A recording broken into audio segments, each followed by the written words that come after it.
This podcast is brought to you by Craft Beer and Brewing Magazine for those that love to make and drink great beer. Learn more online or subscribe at beerandbrewing.com or find us on social media at Craft Beer Brew.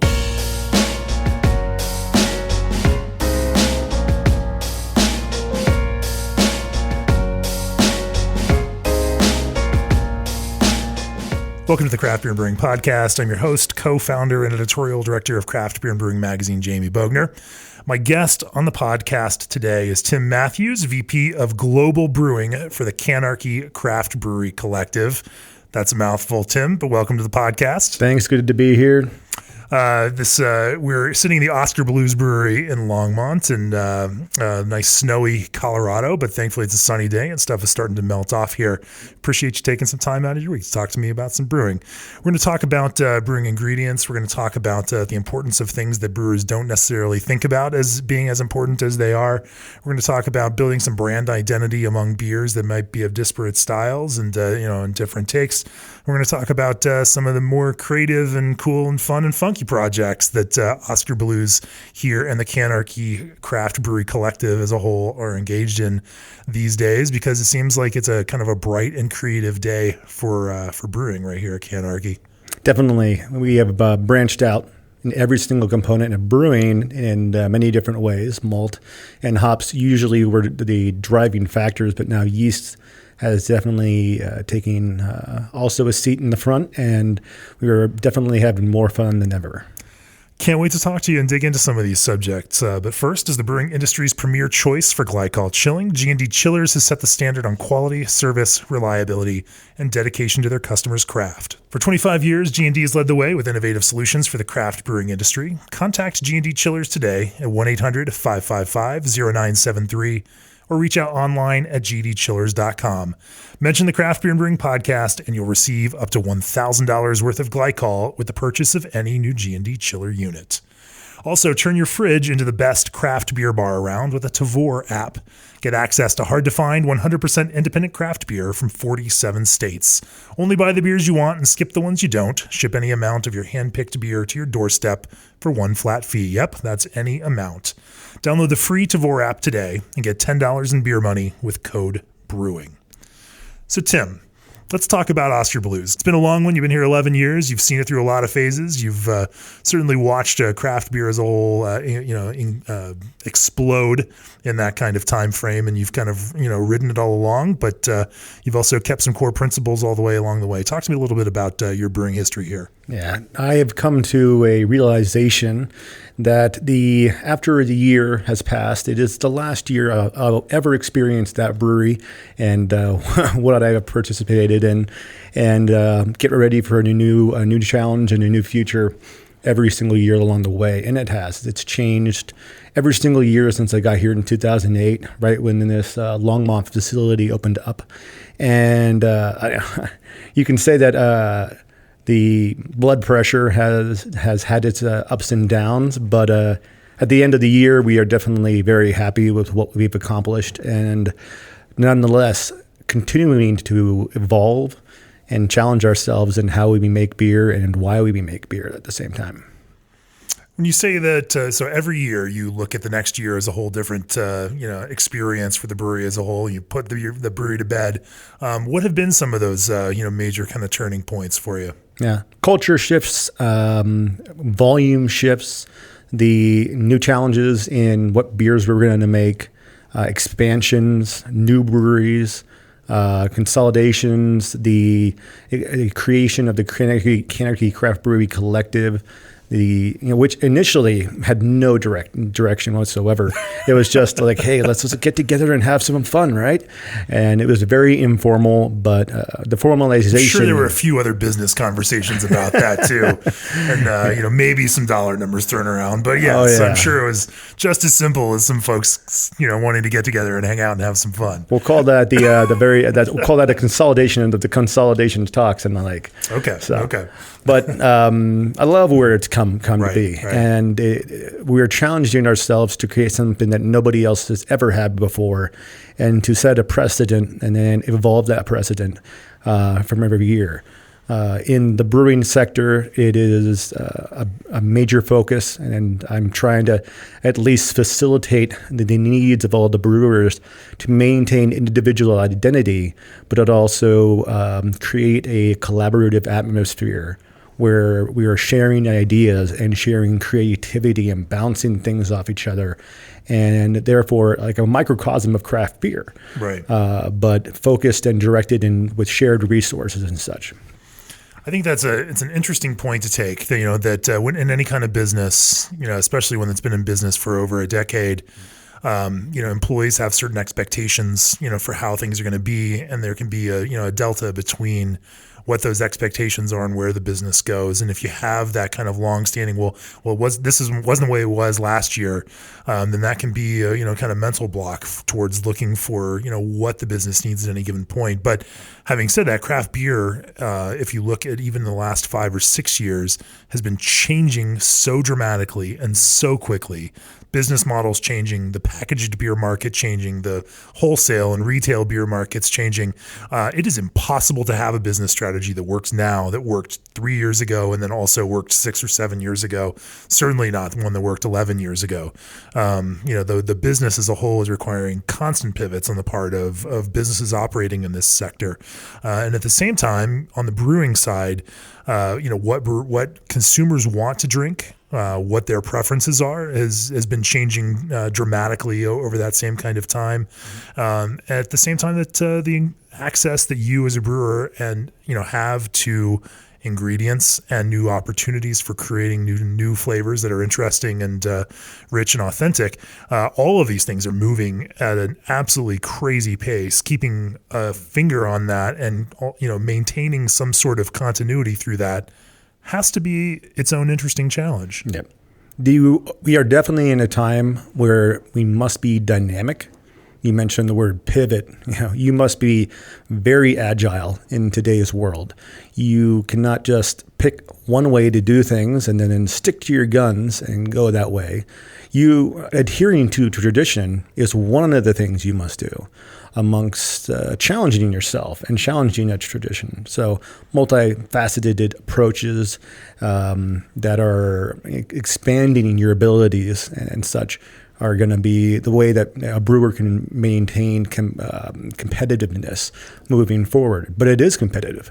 I think it is much more competitive than ever before, when brewers were able to almost float in some ways.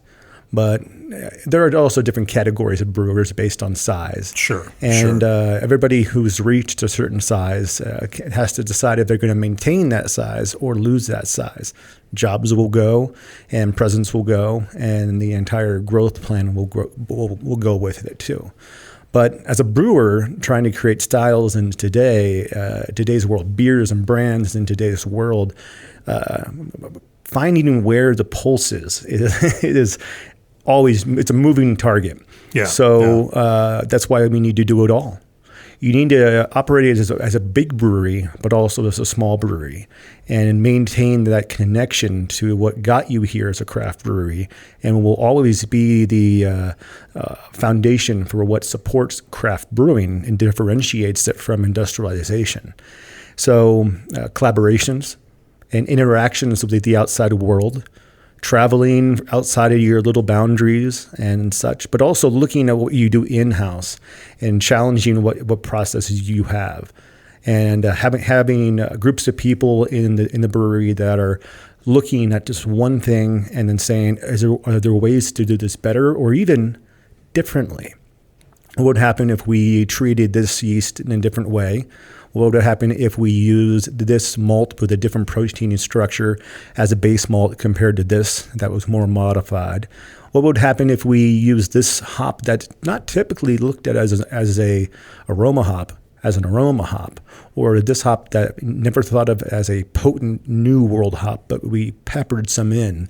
And what would happen if we looked at the full spectrum of flavor rather than just individual markers? So many different things, but the external and the internal approaches to expanding your knowledge, must be engaged and such. Let's dive into that a little bit. I'm curious about this. One of the, and I like what you're saying, in that kind of regards. I have noticed in tasting some of your beer, and as our blind review panel has reviewed some of your beer, things like Mama's Little Yellow Pills this year. The first time we reviewed it, probably 3 or 4 years ago, scored an 88. Good beer, not just, something I wouldn't mind drinking. It's not something we're just going to, go gaga over. Earlier this year in our lager issue, it was one of the highest scoring Pilsners that we reviewed. It scored a 98, and you could taste the difference in that. It wasn't that it was completely different. It was that it had, there had been an iteration to it and some incremental improvements and an increased focus on how you improve the overall quality of that beer to make Mama's more Mama's and more of this distinct thing and a little better version of itself. Talk to me a little bit about the process behind that and how you thought about that beer and thought about keeping it, because at the same time that you're trying to improve it, you're also trying to make sure that it's consistently the beer that its consumers want it to be. You can't change it wholesale and have it become a totally different thing, or else your hardcore customers who are used to it being a certain way are not going to go along with you on that. It's the new Coke versus Coke. The iteration and that change has to happen in small, but, somewhat, understood to the brewer measurable ways. It just can't be revolutionary. Talk to me a little bit about rethinking a beer like that is such a, it's a craft classic. It's, one of those craft Pilsners that's always in the conversation when people talk about craft Pilsners. Adjusting that beer or changing that beer in some sort of way has to be a touchy subject around here. Oh, yeah. It definitely was. But first you have to ask yourself, why are you changing it? And the number one reason we changed it is because the brewers wanted to modify it to adhere to what we always called it. That being said, we always called it a Bohemian style Pilsner. In 2014, I started digging in extensively into the quality of our European hops. Between 2011 and 2013, we saw intense variability, especially in the Satz variety, mainly sourced from, at that time, only sourced from the Czech Republic. So I dug in and I found the Aramis hop out of the Alsace in France. And we incorporated that in 2014 and just blended it in.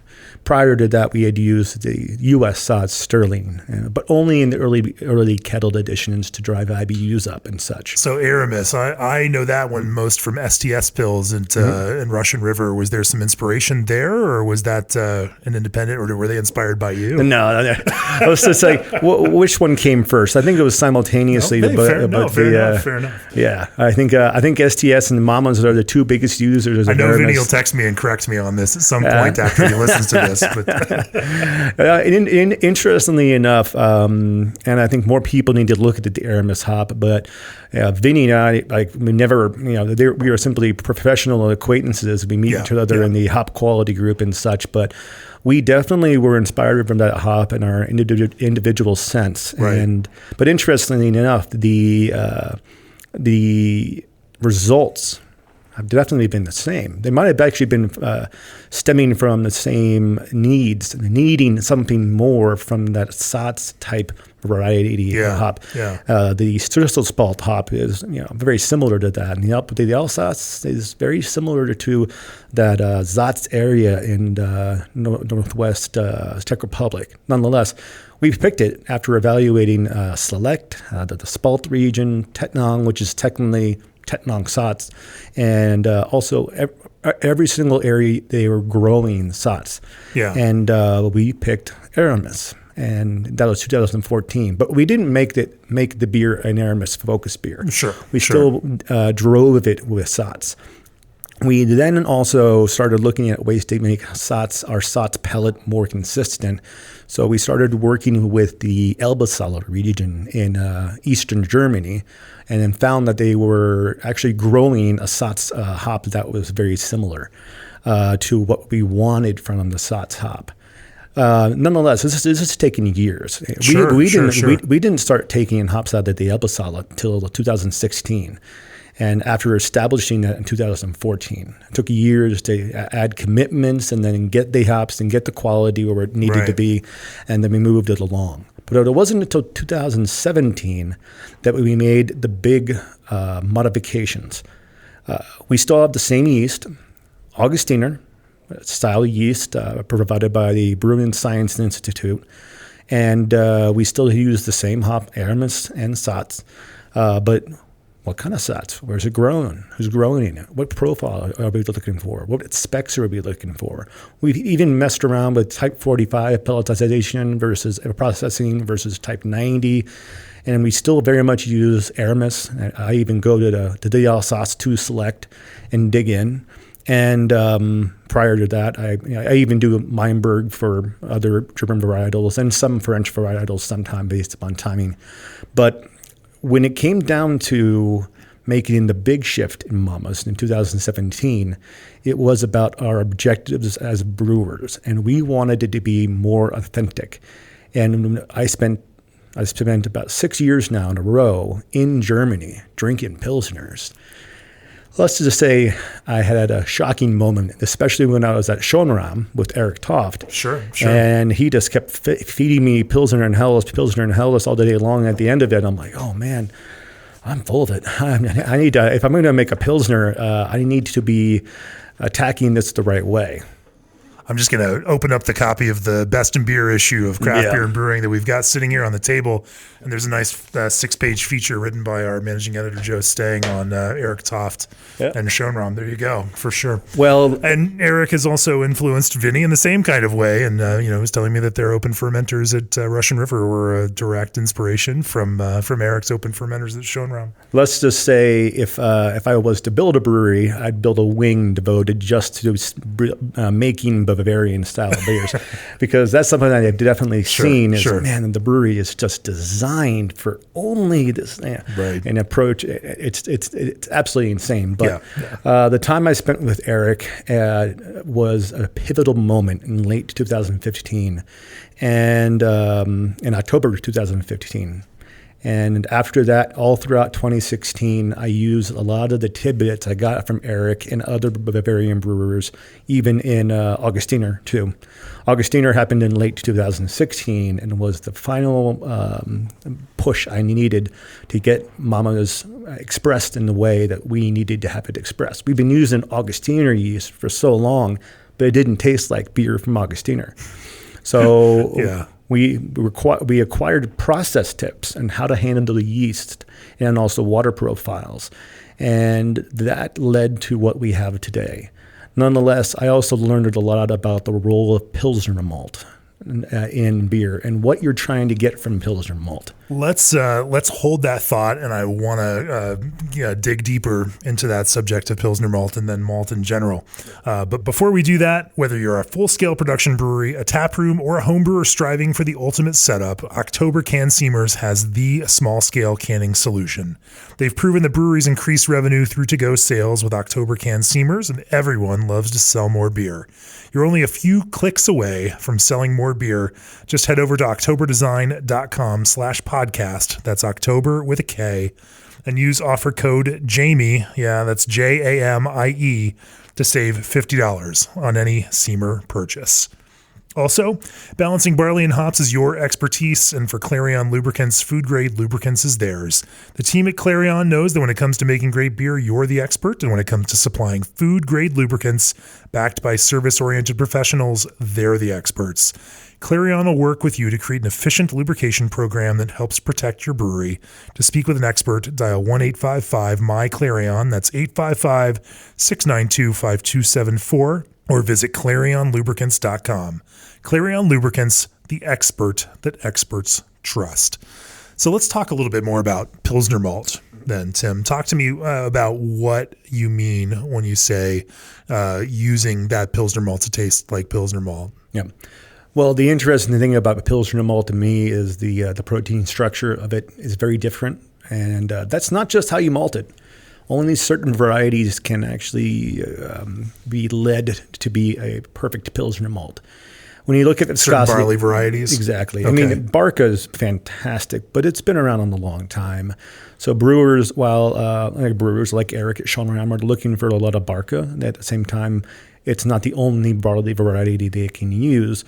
But it definitely shows that brewers must be. Barca being a heritage variety, an older style, barley varietal that Weyermann has brought back to the market in a larger kind of way, or brought to the market here in the United States at least.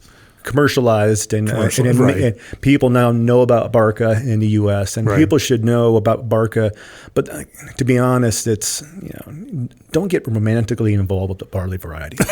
They're not supposed to be around for so long, but you should know what it is and know why it is and know its genetics, because agronomics are a big thing. But we should not ignore them, and we should keep them around until the proper heir apparent is there. But we should be searching for that heir apparent and learning to communicate with barley breeders and growers and maltsters to the point that we can develop barley varieties, especially where we live domestically, that can achieve what we're trying to get from that. It's not impossible to grow that barley variety and get that it can create that Pilsner malt in most places in the world. Especially domestically. We have so many different ecological systems in this entire country. We just need to intensely work to develop these varieties. So what is it then? What is it about a particular barley genetic variety that lends itself to good Pilsner malt? Typically, I mean, the germination just seems to be more controlled. It retains some incredibly diverse protein structure that combines with actually relatively high beta-glucans. You can't strip all the beta-glucans out of your Pilsner malt. And even so, you got to look at how you mash it. Decoction mashing is fantastic. And if you can do it, you'll make a great lager beer. Now, of course, a lot of Pilsner malt is only single decocted, but it's enough to actually create the modification of the protein and the sugars. Sometimes you can go intensely with the triple decoction, but you will develop incredible amounts of melanoidins, and that's great for, say, a actual Bohemian style Pilsner, but just to create that little emphasis on malt flavor that comes from those proteins, it's great. Now, the pale malt and pale ale malts of this world, English and American two-row and such, they are made to avoid the need to do those steps in order to achieve extract in a single mash infusion. But they also have over-modified certain proteins that are not able to be retained in a beer, which is focusing on an array of subtleties, like a Pilsner, like a Helles, even a Dunkel and such. But you're looking for viscosity through protein and beta-glucan. Color is simply a result of making a Pilsner malt with a recipe malting that achieves retention of viscosity, but still creates all of the accessibility to the innards of that barley kernel that malting is supposed to provide the brewer.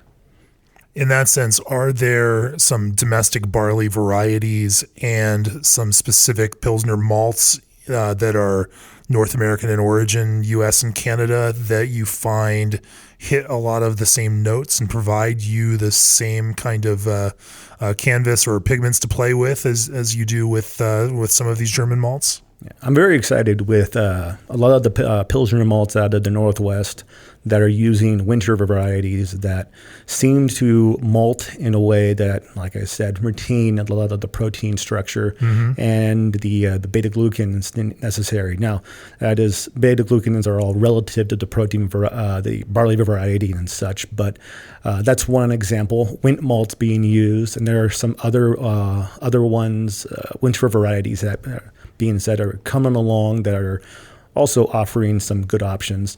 There are some European derived varieties being grown. Odyssey is one that I'm very excited about because I felt like it malts in a way that is conducive to a Pilsner variety, mainly being grown in Colorado right now and malted by the proximity plants and in the Monte Vista. And then we'll see Synergy seems to be a variety that is also based upon where it's grown. The American grown Synergy is also giving us great Pilsner options at the same time. But you never know until you brew with it. Look at the specs and then say, okay, well, then I'll go ahead and brew, and then just make sure the rest of your process will let that malt shine. Yeah. What do you, when you say controlled germination, what are you implying with that? Yeah. The number one challenge of malt prior to 5 years ago was that it was, even 15 years ago, malt was made just for adjunct brewers. Protein contents were massive. They were averaging above 12 at times.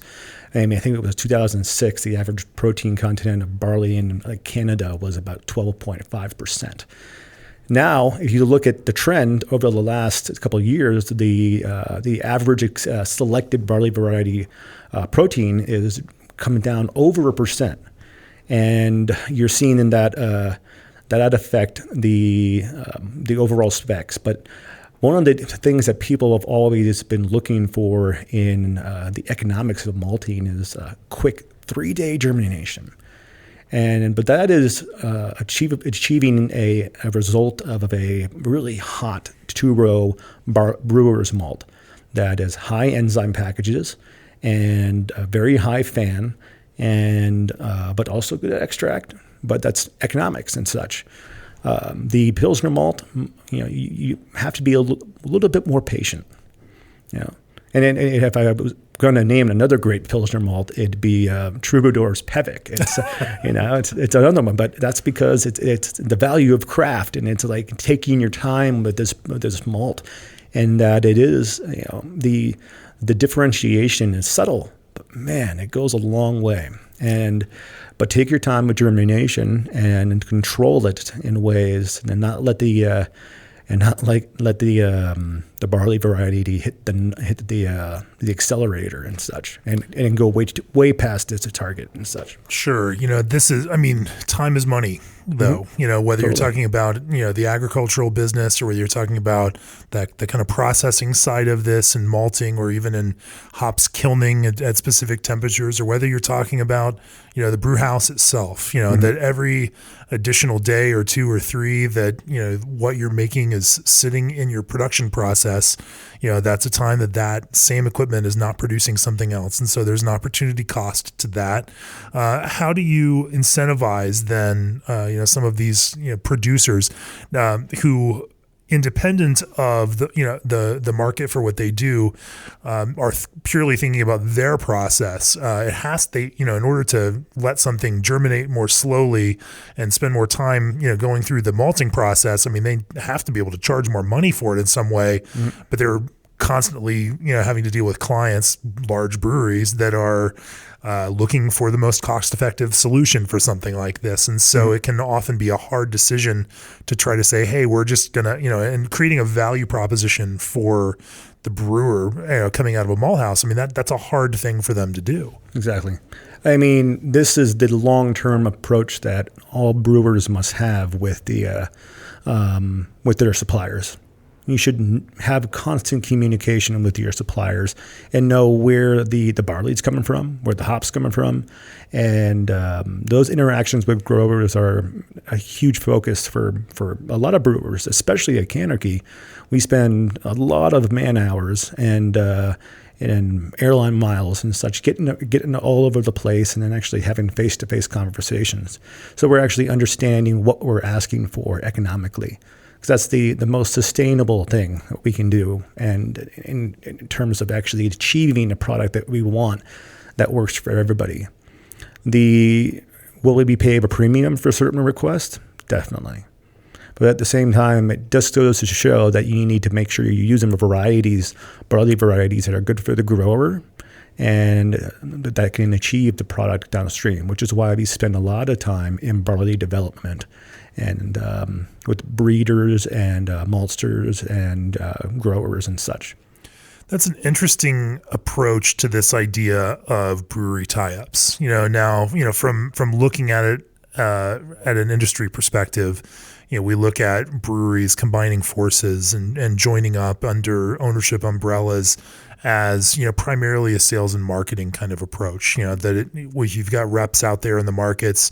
It's, if you're operating your own trucks and self-distributing, it is far more efficient to put more brands out there with the same kind of legwork. And so, we look at the efficiency generally on the sales and marketing side.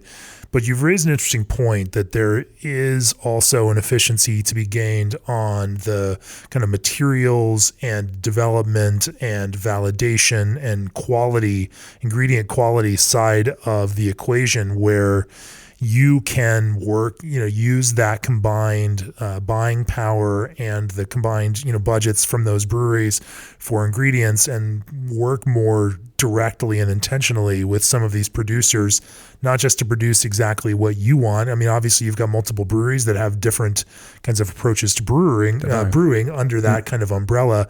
They're each going to brew their own beers that fit those brands. But quality is quality, and, hop selection is hop selection, and being able to, put those resources to work for the entire group as a whole has to add some sort of certain advantage to this. Definitely. The number one resource in Canarchy is the differentiation between all the people that are involved in this and all the different perspectives. Getting that all to sit at the same table and be able to equally voice their opinion on that and voice that perspective that's the challenge, because you want to have direction. But the cool thing about this is it doesn't have to be just one direction all the time, especially in brewing. We want multiple directions at any time, but we want everybody to be aware of those directions and the reasons and the roots of all of that, and then to feed off of each other and the like, because that will prevent any kind of stagnation and also push and challenge each other to reach new levels.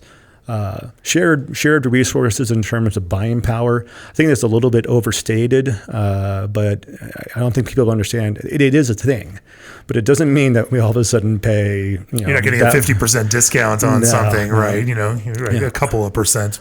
But we are able to take a different kind of risk at the same time, especially with contracting and outlooks and supply assurances and the like, because we're able to. We don't have to book all of our barley. We don't have to book all of our hops, because shared and collectively we have so much that we have. It is a safety net and such. We also we have a major objective of using more varieties, not consolidating it onto a simplified world. Meaning we have 40 different actively contracted varieties in Canarchy right now, and that is we all have the same account, but at the same time, it allows us an ability to be flexible and have options and not get tied up in any one variety, but at the same time be able to invest in any one variety to the fullest extent, because we combine our usages and such. It's an interesting idea, and if something takes off, if a new brand takes off for somebody, you can kind of move those resources, to kind of support them and make sure that they've got what they need for that to take off. It's certainly a way of thinking about this that I had not thought about in the past, and I find it fascinating. Now, on there's another side of this.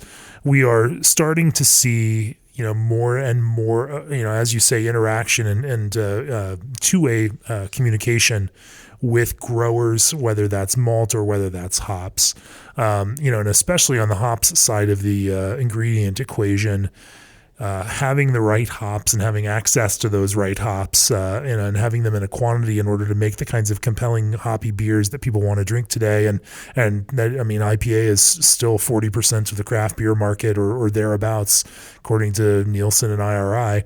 That kind of hops focus is still a huge, huge piece of craft beer. Having access to some of these harder to get varieties is one thing, but also developing unique assets, partnering with growers to create things specifically for you is a whole nother piece of this that you were engaging in, are you not? Definitely. We try to be very involved with breeding programs across the entire world.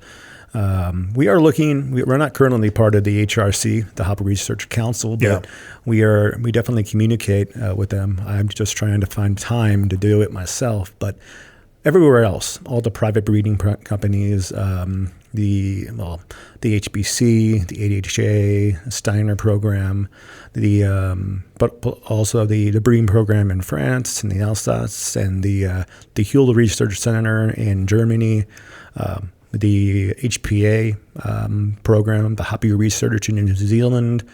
Very much trying to be as integrated with those as possible, but also being in touch with what the growers want. The grower, we can tell them we want a nice peachy, piney, cedary hop, and they go, okay, so I mean, how is this going to work for me? And right.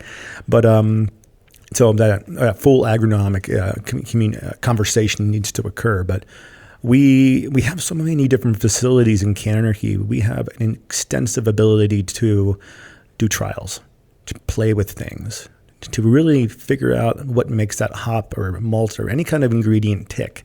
Because we have all these different ways to use them and utilize them, and you name it. So, but we travel a lot. We spend time before harvest, during harvest, after harvest, and we are constantly evaluating hops. We have hops out of Germany, Akoya and Solero that we're going to be evaluating. But it's been 3 to 4 years in the making, to the point that we're actually going to make sizable amounts of beer with certain varieties. And these could be total flounders, but we've seen enough of the hop, and we've heard it. But enough. You've supported and encouraged and financially committed to having growers produce enough of these so that you could make a beer in order to get to the point. I mean, that's a lot of risk on your part. You have to limit that. Don't go out there and purchase 40 acres just like that. I mean, I've seen some breweries do it. Oh yeah, fully sponsor hops, and then it goes under. And then I hear the brokers and the growers just bemoan it. So they get they lose the enthusiasm that we need from them in order to push the boundaries on what flavor can be from hops. But I'd also constantly develop. I'm trying to think of an example of that. Would that be like? No, I don't want to name. That's not the one I was thinking about. Okay, but let's just say the HBC program has had a lot of sponsors come through, and they have put 20 to 40 acres in, and then it falls apart. Yeah. Ultimately, we're also not looking for what brewers should not look for is their own special hop. Don't do that. It's too much pressure on yourself. You want a hop that works for everybody. And that means the growers, the brokers, and the brewers. And in that, plural brewers, not just you, not just not just Canarchy, but like all of craft beer. Because you want it to be proliferated across the entire industry so it's sustainable. Because you have no idea if you're going to be using that up and down. And if it goes up and down, you take a look at the price. It's going to go up and down, and that's not good. You want something stable that can enter the industry from top to bottom to top, and deliver very benefits to every single step and every single player along the way. But that's why partner up. We're very much part of the Hop Quality Group, and we participate in that. And we share information on hops with our friends all of the time, outside of Canarchy, inside of Canarchy, and we don't want to be. It's good to be the first, somewhat, but it's also good to share. Like we established our strata contracts years ago. And now we have all of the strata, and people are just getting into strata. Like, of course, I'll share a box with you, and go play, go tell the world. Because if we believe in a hop, we want the world to know and the world to invest, because the brokers want more than one customer. But it does take sometimes a brewer to take a plunge. You just need to calculate your risk on that plunge and exactly what your objectives are. If you're going to take that plunge, go get some friends. And don't do it alone. I can see the logic there that, as much as having an exclusive, 10 or 20 or 40 acres of some hop that no one else is growing, and with you're looking at 1,800 to 2,200 pounds per acre. This can be a significant amount of hops, but conditions, weather, terroir, all of these things are, can change from year to year. And if you're using different varieties, there can certainly be years where your Oregon grown version of something might, pop a little bit more than your Yakima version or your Idaho version, or Yakima may, or your Czech version versus your Elbasala grown version. Yeah. I'm a big fan of working with brokers because they are an incredible resource for the brewer to mitigate a risk. And what you're risking is not just supply, it is also quality, consistency of quality, and maintaining a profile you want. We definitely find, and Wayne does a lot of work he focuses even on just 2 hops for 2 weeks of the year and travels for Canarchy to look at Simcoe and Citra. And he is bouncing from farm to farm to farm in Oregon and in Yakima. He's also going to incorporate Idaho next year.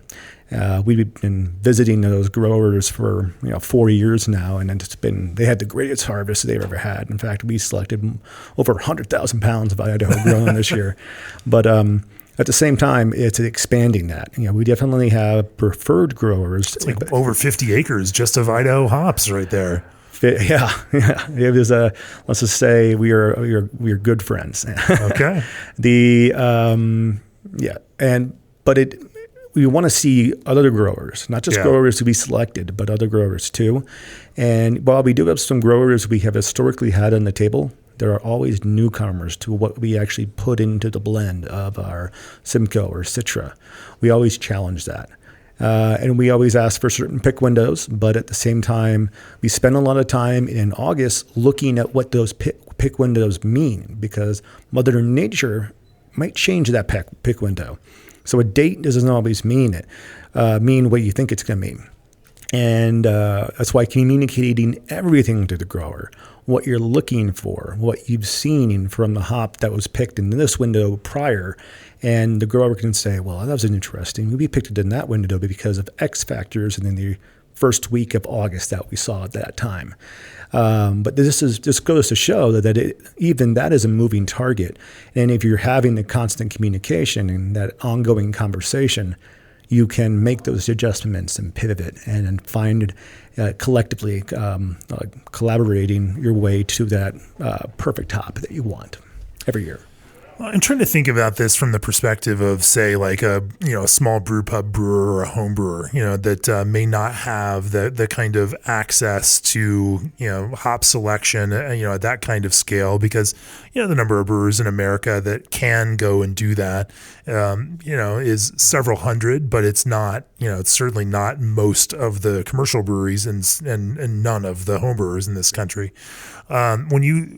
If you were opening up a package of hops that you had ordered on spot or that you had picked up at a homebrew shop, what would your process be for, say, evaluating the quality of that and thinking about how you fit that kind of thing into the recipe that you're going to make, or adjust for that based on how it's expressing to you? Yeah.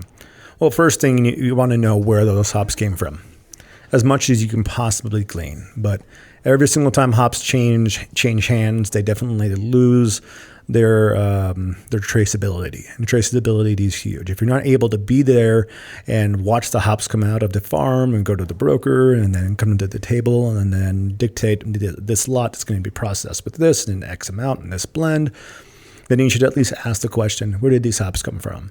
And all hops should have some kind of QR code or COA that came from the original broker and processor. Get that and know what you have. At the same time, crop year matters, and so age matters. HSI is another thing that some breweries can actually check their own HSI if they have a spectrophotometer. When you say HSI, you're talking about hop stability index. Hop storage index, yeah. Okay. And that's usually an indicator of the just how the hop experienced the processing and such. We typically like to be below 0.3 on most varieties. Some varieties get up to 0.32. Some varieties stay down in the 0.24, 0.25. They just have a better processing and such, pelletization and the like. But I'll tell you now, anytime you use ingredients, open the bag and smell it. You'll smell some things. And be on the lookout for cheesy, sweaty. Sweaty is one of those things, armpity things. It's huge in terms of indicating what that hop will, the challenges of that hop downstream will be. We've been noticing that hops have a lot of interaction with yeast, but they also have interaction with barley components via the yeast, especially if that barley is delivering a lot of the thiol precursors and excess that can twist the sulfur compounds in the hops. So, just give those hops a whiff and the like. Look at the grind. Same time, try to break up the hops in your hand. Look for the compaction. Don't look for the softest pellet in the world. Soft pellets usually don't have good stability. They're meant to be used fresh. The grind should be relatively coarse if it's going to be in a tighter pellet, but fine if it's going to be in a looser pellet. But you look at density and look at the grind. I tend to like relatively compact, but not medium density, coarse grind, and on the like. Mainly because I also look for hop interactions that can chew into that, and I want more from the hops not just essential oils, terpenes, and alpha components. I want glycosides. I want polyphenols, especially nowadays. And it's. And you're saying that the grind even and the density of the hops pellet can impact that in your brew house? Especially in stability of the hop, because a lot of those components of the hops are going to change if exposed to air, or even the bag, the foil is not completely devoid of any air. But always know if your hops have been repackaged also. Yeah. That's not a great thing. So it's, or if they are repackaged, there are certainly those that are, keeping them in an oxygen-free environment and nitro flushing packages before filling them and making sure that, those are getting to their, even if they are broken out of the larger, kind of component bales or the larger batches that that hops brokers are storing them in. Yep. You mentioned a little bit about hops and malt interaction, and I'm curious about that, especially in conjunction with the yeast. Last week, Peter Buchart was talking about the biotransformation of malt that happens with yeast in a way that brewers are not necessarily considering, and I'm which is of course something that's been happening since the beginning of brewing, but.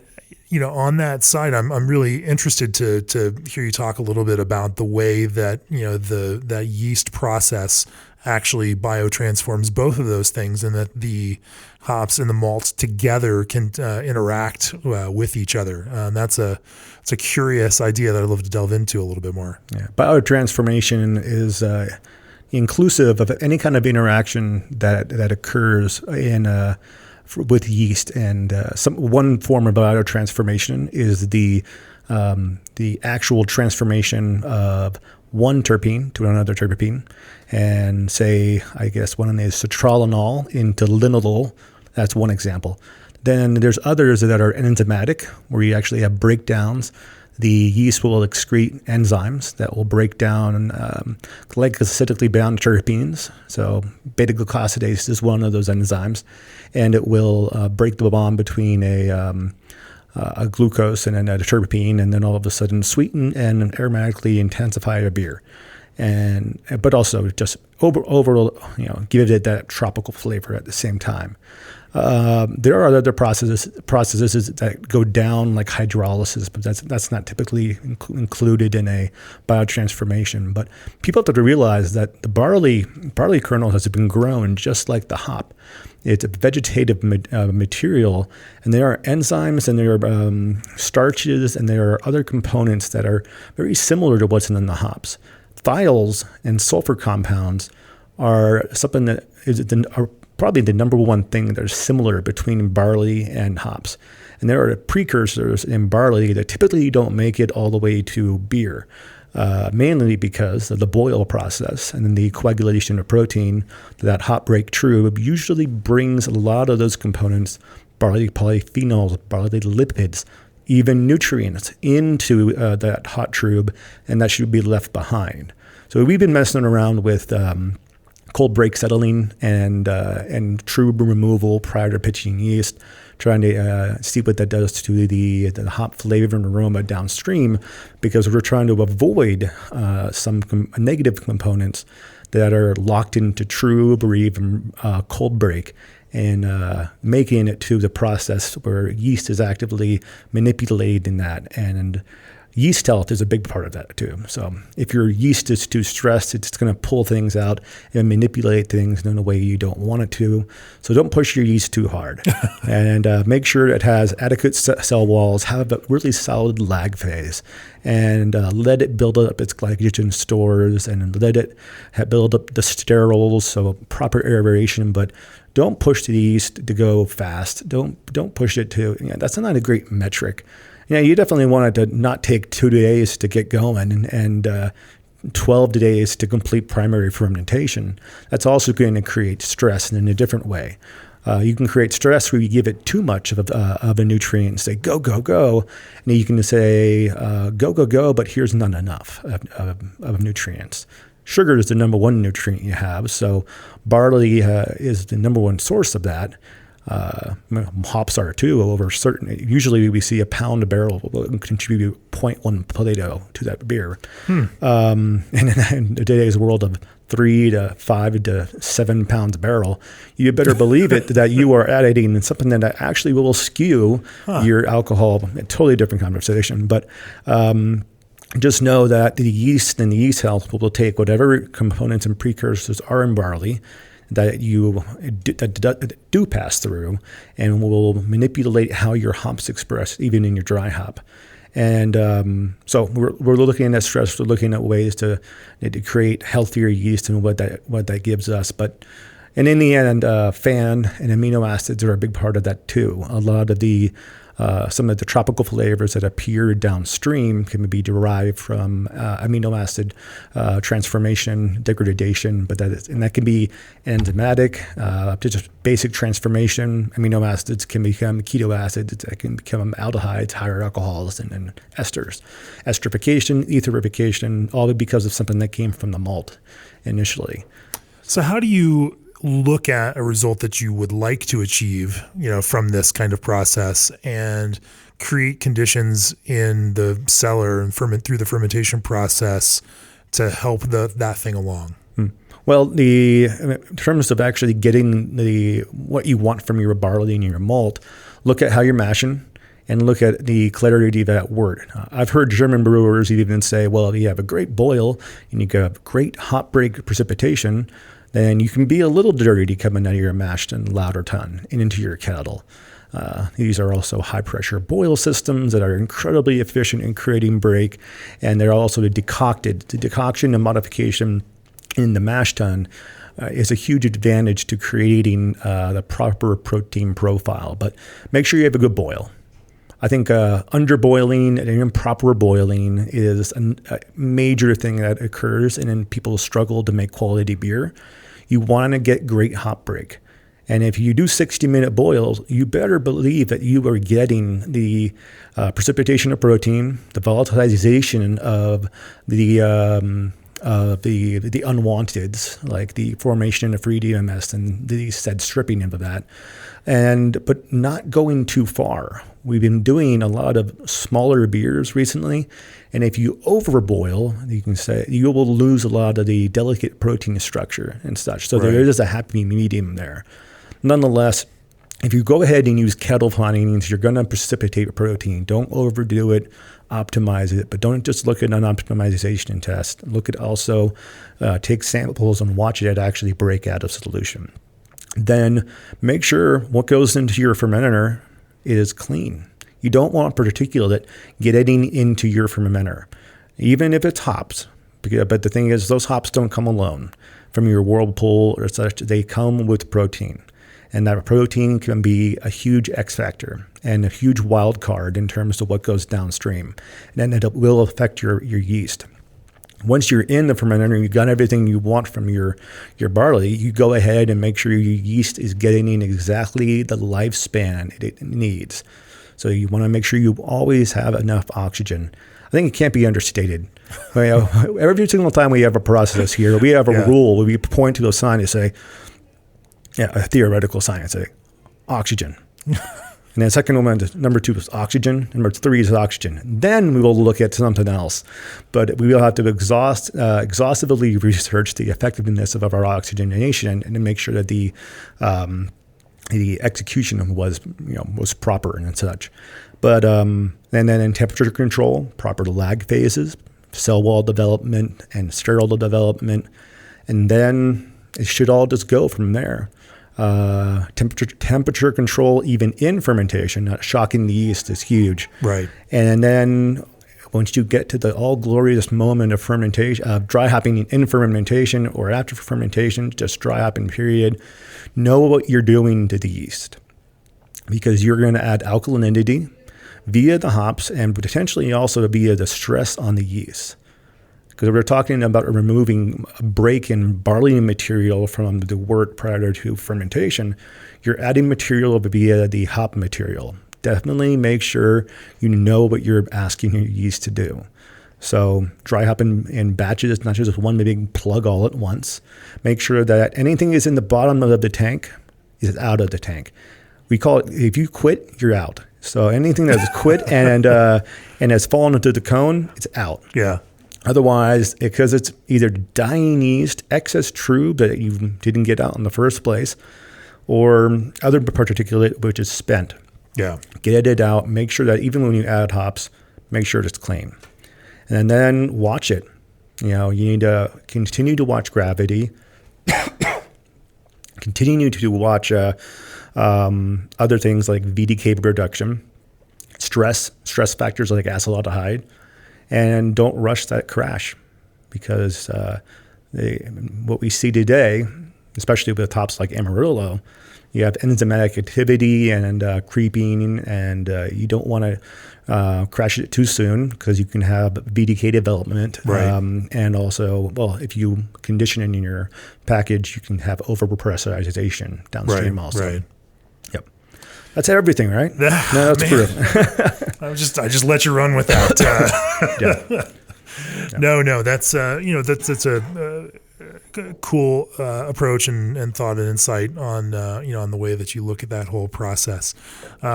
Before we get out of here, one of the things that struck me as we were in the tap room before we walked back to start this conversation was the kind of diversity and approach of brewing that Oskar Blues has embraced. I live about an hour away. I've been here over the years a number of times, and I've watched a kind of product focus here at Oskar Blues go from a pretty tightly compact one to a slightly broader one. And now I'm even seeing things like mixed fermentation beers and some really funky projects on your tap room, on your tap board menu that I've never seen coming out of Oskar Blues before. Talk to me a little bit about, and relatively quickly about some of these new kind of avenues that you're pushing into and some of these new areas of innovation for you. I can tell you, for years at Oskar Blues, the number one approach was like, how do we make Dale's even better, and how do we make Mama's Little Yellow Pilsner Nothing wrong with that. Better? Yeah, but and we've learned a lot, to the point that we've gained incredible transparency on the craft of brewing, and it got to the point that a couple of us have pushed for years, like we need to do more and more and more, and let's challenge ourselves here and let's expand the identity of what Oskar Blues is known for. And it really wasn't necessary in order to move beer, and therefore the focus wasn't there. But nonetheless, I really wonder if we had changed things, if we had gone the path and the route of creativity earlier on, and if we would have gained the technical know-how that we have today and the transparency on the process that we have today. Nonetheless, we are very much engaging the all of these new styles with the same amount of intense, digging in that we've done in the past. But nonetheless, we want to execute. We want to execute every single style and add a little bit of our own inflection based upon our experiences with malt and barley and hops, and want to know what makes things tick. Do we really have to use middle fruit here? What happens if we use Callista? What happens if we use Strata? What happens if we use this yeast strain? What happens if we mess around with this kind of free rise and this kind of boil and the like? What happens if you use Pilsner malt here and not just a pale ale malt? What's the difference there? Man, the power of Vienna malt, so cool. Let's use more Vienna malt.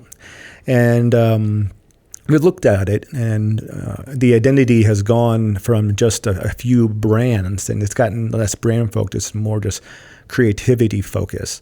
Nonetheless, it does boil down to our passions, and that's raw materials. So we love hops. So we are trying to create a huge, wide array of hop expression. The Canarchy series, which currently has 3 and a 3 in process, the tropical, the hazy, which is technically, if I was going to name it, it'd be stone fruit. And then the citrus. We have the double coming out, which uses a different yeast strain for an ale, the first time ever. Because of our focus on yeast, we've been trying to challenge ourselves to execute multiple strains in big production.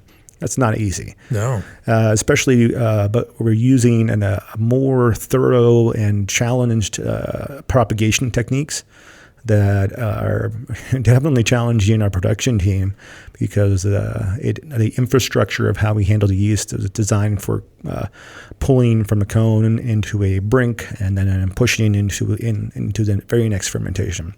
So it's technically cone to cone, brewery fresh, whatever term you have. But now we're looking at propagating up from like a 10-fold step, so we can bring in and use our yeast labs a lot more extensively, and the Cannabis Double will do that. We also are working with the Cannabis Residence, which we're going to tap on the tap rooms here in Colorado and Brevard here pretty soon.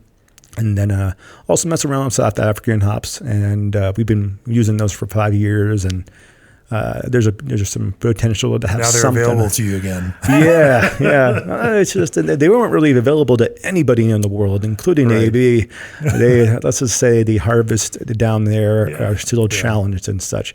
But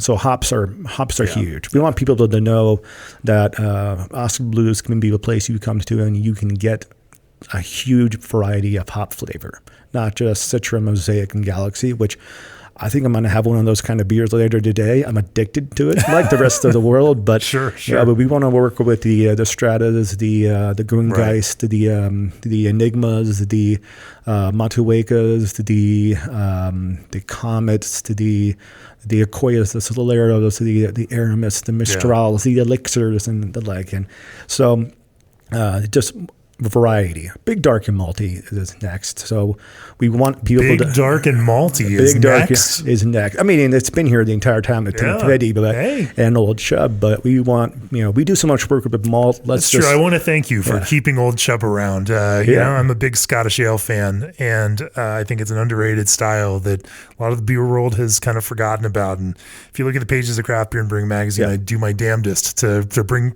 try to bring Scottish ale back as much as possible. Well, it was the style, the Bellhaven Wee Heavy, as it was brewed in the early 2000s. It's kind of changed. It's too clean now. It was much more robust in 2001. That was the style that got me into beer. Yeah. And we're evaluating new yeast strains like the Scotch Ale from BSI. A78 is their catalog number. And we have a barley wine that's called Do Not Reply All. Funny little off this joke. That's going to be pouring at the tap room, that has tons of caramelized rye and uses the Scotch Ale strain. Lagers, we've talked about that. I have a passion for lagers, and I don't have a lager brewery, but I'm looking for every single piece of the process and dissecting in it and looking at things I can do and looking at what they do and why they do it. Can't do flotation, but I can do cold settling. I can achieve a very similar effect. Can't do decoction, but I can do, I can look at my blend of Pilsner malts and my gelatinization period in my mash. I can't do open fermentation, but I can control the osmotic pressure by controlling the fills in my fermenters and such. And I can't do yeast sieving, but I can do some kind of a controlled prep of temperature and get that lag phase needed to execute. and I can do step crashes, and I can do lagering, but I can't do it in a horizontal tank, so I need to watch how long I do it. And we can use our tools at our hand to look at protein and polyphenol amounts and actual effects of the lagering.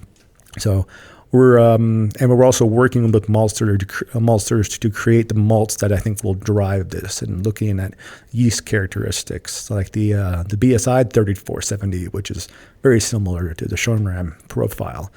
And now we have mixed fermentation. I have fallen in love with trips to Anchorage Brewing and Tired Hands with.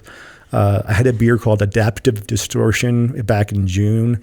Their Tired Hands actually is in the town I went to high school in Ardmore, yeah. Lower Merion High School. I went to school with Kobe. That's his claim to fame, and I was there for a wedding for an old friend and had Adaptive Distortion. And I came back with such a vengeance that we actually created a mixed fermentation program for sure. Well, established one. We had been messing around with the culture for years, and in like 2 barrels. And now we actually have footers coming in, and just so I can have my own table beer every single, and then hoppy. So we have a Citra Galaxy table beer coming out, 3.6%. A Solera system that uses like sauternes and sherry casks and the like for primary, and it's pretty tart, but it's an example of hydrolysis and biotransformation, and it's like a lemon head kind of candy, and it's beautiful. But I didn't think I would hear that kind of conversation coming out of Oskar Blues, if you'd asked me that 5 years ago. And but it's cool to see you all embracing that kind of thing, and and playing in that world too, and not just Oskar Blues. I should say the whole Canarchy Brewery Collective, as a whole. Tim Matthews, thanks for joining me on the podcast today. It's been great. For 25 years, G&D Chillers has led the way with innovative solutions for the craft brewing industry. Turn your fridge into the best craft beer bar around with the Tavour app. October Can Seamers has the small-scale canning solution for home brewers, as well as production breweries, and Clarion's food-grade lubrication program helps protect your brewery. If there are 3 beers from the Canarchy Brewery Collective that our listeners out there should absolutely try, what are those 3 beers? The number 1 beer is the Squatter's Beer, BIER, because that is one of the best American-made Pilsners I've had in a long time. And it reminds me, I drink so much Pilsner in Germany, and I had it 1 week after I just came back from selection in October, and I had that little like lip quiver after I first tasted it, and it was spot on. The other ones, let me see here.